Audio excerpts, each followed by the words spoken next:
লি ইলাফি কুরাইশিন অক্ষ করলে কীভাবে পড়ব এবং শব্দ আলাদা করলে কীভাবে পড়ব এবং দুই আয়াত মিলিয়ে পড়লে কীভাবে পড়ব, প্রত্যেকটা শব্দের বাংলা অর্থ সহ সহি শুদ্ধ শেখানোর চেষ্টা করব ইনশাআল্লাহ।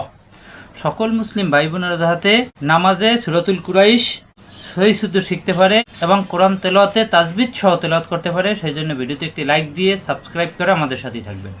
আসুন ভিডিও শুরু করি।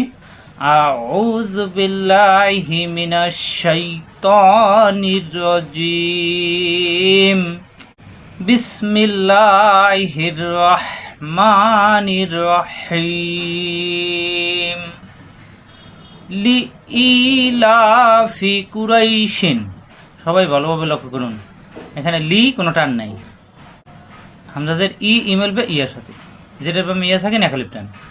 লি আমরা অনেকেই কিন্তু লি ইলাফি এভাবে পড়ি, তাহলে লিও টান হয়ে যায়, লি কোনো টান হবে না। লি ইলাফি, লা খাড়া যাবে একালিপ টান, ইও একালিপ টান, লাও একালিপ টান। লি ইলাফি, সবাই ভালোভাবে ঘর করুন। তাহলে এখানে লি, লি অর্থ যেহেতু, ইলাফি অর্থ অভ্যস্ত হয়েছে, অভ্যস্ত, ইলাফি অর্থ অভ্যস্ত, যেহেতু অভ্যস্ত হয়েছে। কুরাইশিন, ও জিব্বার গোড়া থেকে রা হবে না, রমের বিয়ের সাথে রই, সিন্ধুজের সিন, কুরাইশিন। সবাই ভালোভাবে লক্ষ্য করুন, মাদের হরফের পরের হরফে অক্ষ হলে মাদের দিয়ে তিন আলিফ টান হয়, আর এখানে লিনের হরফ, জবরের বামে অ এবং ইয়া থাকেন লিনের হরফ, লিনের হরফের পরের হরফে অক্ষ হলে এক আলিফ টানতে হয় নরম করে। এখানে রই, রই মিলবে সিনের সাথে অক্ষ করলে রইশ, একালিপ পরিমাণ টান হবে, লাস্টের হরফে সাকিন হয়ে যাবে, এই দুই জের পাথে সাকিন হয়ে যাবে। কুরাইশ, কুরাইশ অর্থ কুরাইশগণ, কুরাইশ বংশ, শিন শ্বাস আওয়াজ হবে কুরাইশ, জিব্বার মাঝখানে উপরে তালুতে চাপ দিয়ে। লি ইলাফি কুরাইশ অক্ষ করলে, আর যদি মিলিয়ে পড়ে যায় তখন কিন্তু এই শিন শিনে থাকবে, কুরাইশিন। কুরাইশিন হলো তানবিন, দুই জের, তানবিনের পরে হামজা, এখানে কোনো গুণনা হবে না। লি ইলাফি কুরাইশিন ইলাফিহিম এভাবে পড়তে হবে, কোনো গুণনা হবে না মিলিয়ে পড়লে। লি ইলাফি কুরাইশ, এর বাংলা অর্থ যেহেতু কুরাইশগণ অভ্যস্ত হয়েছে। হামজা খারাজের ই একালিপটা, আলিফে হরকত আসলে অথবা আলিফের সাথে কোনো কিছু যুক্ত হলে আর আলিফ পড়া যাবে না, হামজা পড়তে হবে। হামজা খারাজের ই একালিপটান, লাম খারাজ লা একালিপটান, ই লা ফিহিম, ফিহিম কোনো টান নেই। ইলাফি অর্থ অভ্যস্ত হওয়া, এই যেখানে ইলাফি অভ্যস্ত হওয়া, এখানেও ইলাফি অভ্যস্ত হওয়া। হিম অর্থ তাদের, ইলাফিহিম তাদের অভ্যস্ত হওয়া।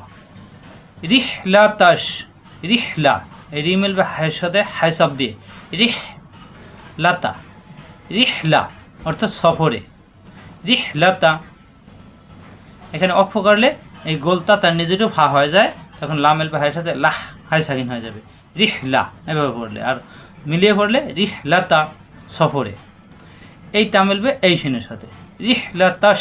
আমরা জানি সাকিন এবং তাজিদ হরফ শুরুতে হরকত আলা হরফ ধরবে, এখানে আলিফ লাম খালি পড়তে হবে না। তাস, রিহলাতাশ শীতাই, রিহলাতাশ শীতাই মিলিয়ে পড়লে। আর যদি আলাদা করি তখন কিন্তু এখানে আবার আলিফে জবর ধরতে হবে, তখন হামজা হয়ে যাবে।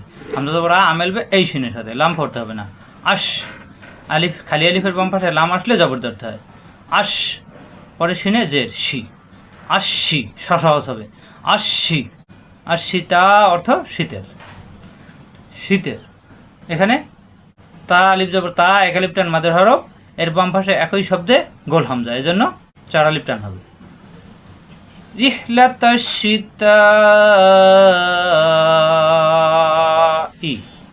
ইলাফিহিম রিহলাতাশ শীতাই।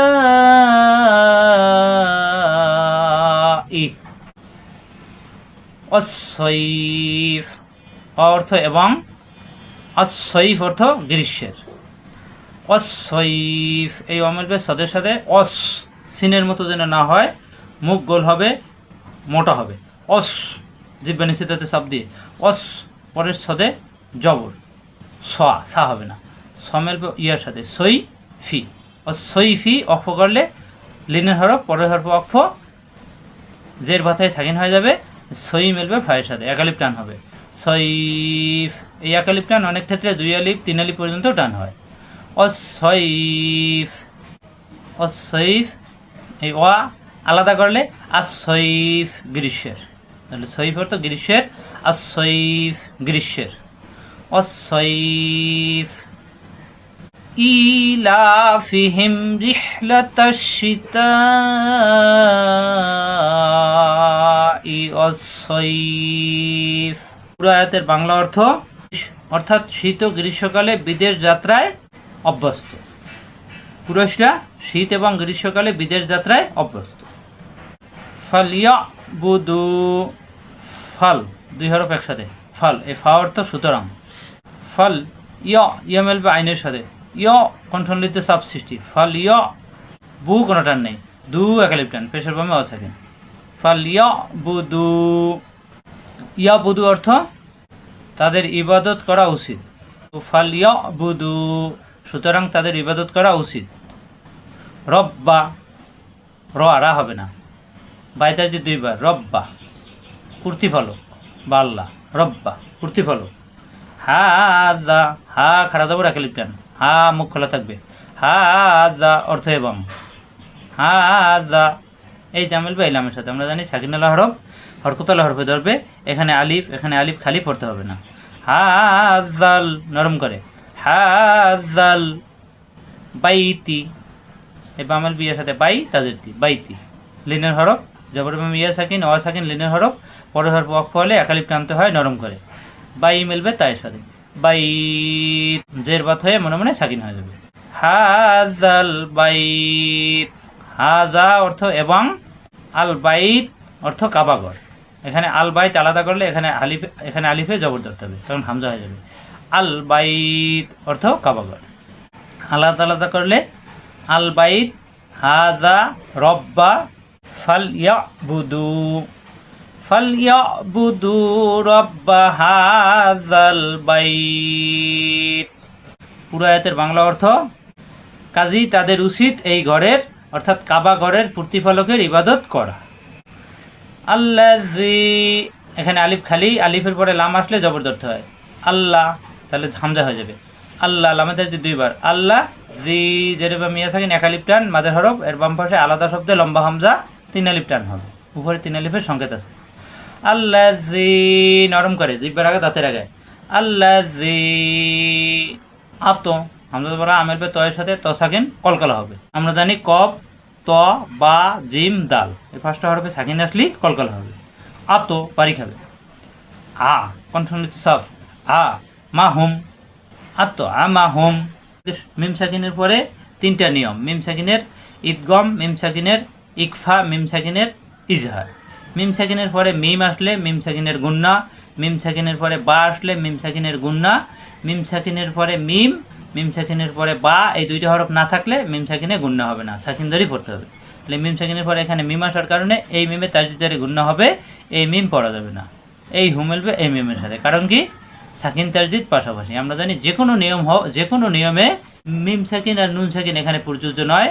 সাকিন তাজদিদ পাশাপাশি থাকলেই সাকিন পড়া যাবে না, তাজদিদ পড়তে হবে, কারণ তাজদিদের পাওয়ার বেশি, এটা 2 বার পড়তে হয়। এই হু মিলবে এই মিমের সাথে, এরপর গুন্না। আতো আমা হোম পরে মিমে জের মি মিলবে নুনের সাথে মিন, নুন সাকিনের পরে জিম ইকফা গুন্না হবে, অনিশ্বরের মতো গুন্না।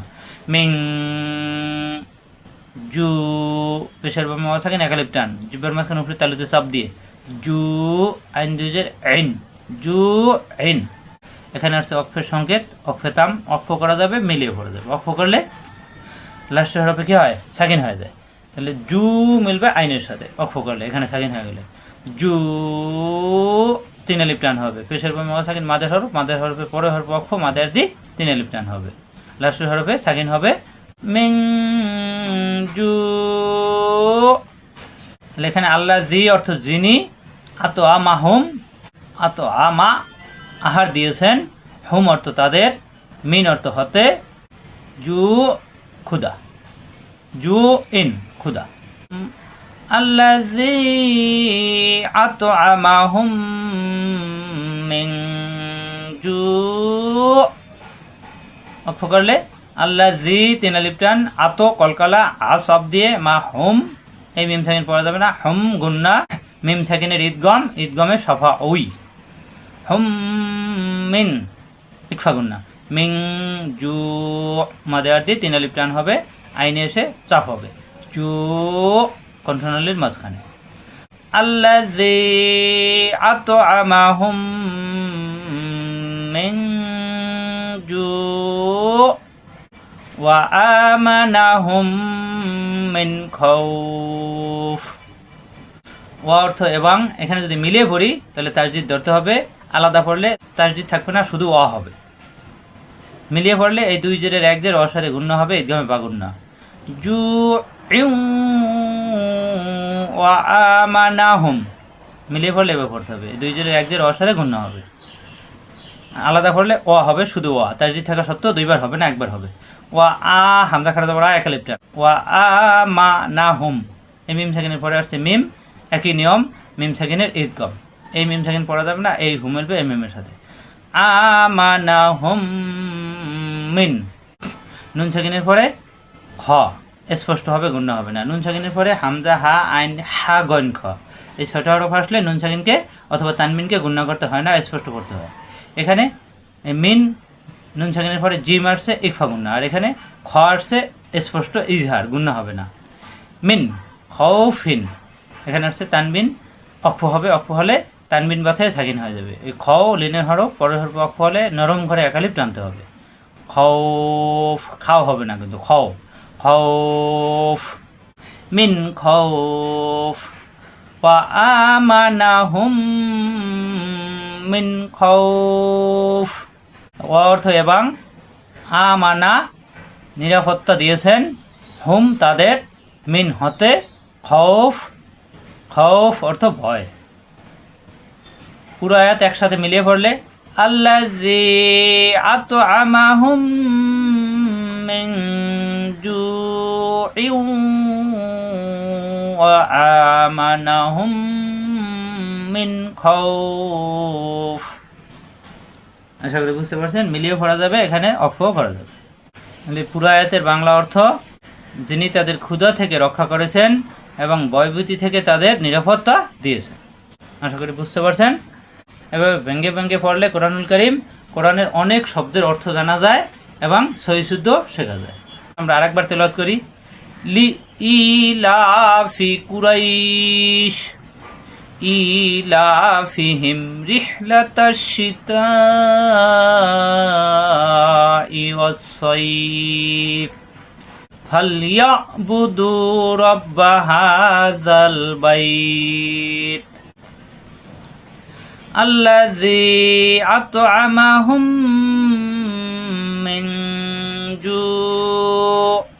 অক্ষ বলে মিলে বললে মিন জুইন ওয়া আমানাহুম মিন খাউফ। আজ এ পর্যন্তই। আসসালামু আলাইকুম ওয়া রাহমাতুল্লাহ।